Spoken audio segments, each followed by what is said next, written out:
Dan Byles.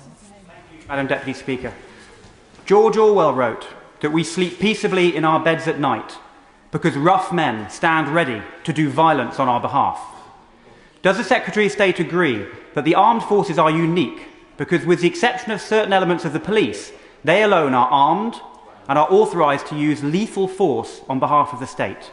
And it is because of that that we must never allow the principles of integrity and moral courage to be eroded, regardless of the circumstances in which our soldiers find themselves, and that we must never allow our rightful admiration of our armed forces to lead to us turning any sort of a blind eye to abuses such as this.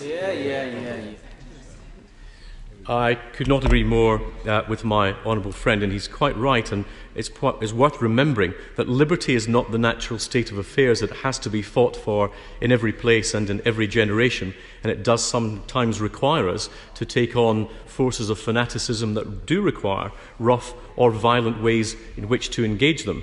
And our armed forces are indeed licensed to use lethal force on behalf of the protection of the state.